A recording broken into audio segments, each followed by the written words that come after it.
দাদা, হ্যাঁ, তোমার এই ফেজের কাস্টিং একদম মনে হয় পুরো সালমান খানের মতন। আজ থেকে 29 বছর সালমান শাহ যে কাটিং দেখা দিয়েছে ওইভাবে আমরা চলতেছি। সালমান শাহ ছাড়া চলচ্চিত্র নায়কই তো সালমান শাহ। আমরা অন্য লোক কোনো লোক আমরা গুনি না।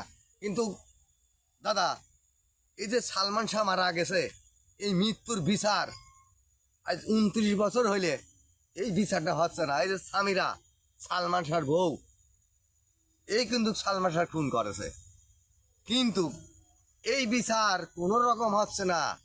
এই ডন আর এই সালমান শাহর বউ ষড়যন্ত্র করিয়ে এই খুনটা করেছে। আজ 29 বছরের ভিতর বিচার নাই।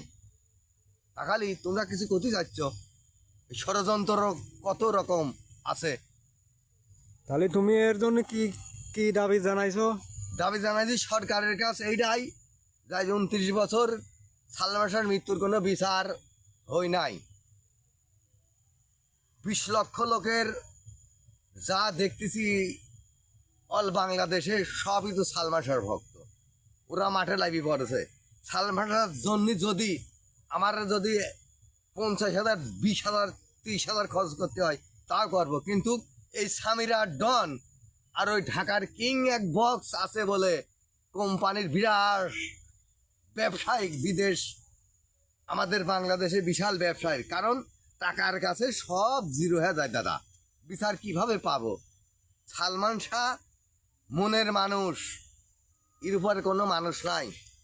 সালমান শাহর ভক্ত কত, আরো তো কত লক্ষ লক্ষ নায়ক নায়িকা আছে, তাদের লোক কোথায়? কিন্তু সালমান শাহর ভক্ত দেখো লক্ষ লক্ষ, কিন্তু তার বিচার হচ্ছে না।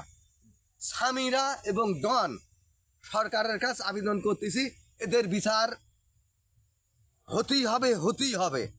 নাই কিন্তু জনগণ যে খেপা খেপেছে, এর বিচার যেভাবে করা লাগবেই। এই দাদা, এই কথা গেলাম।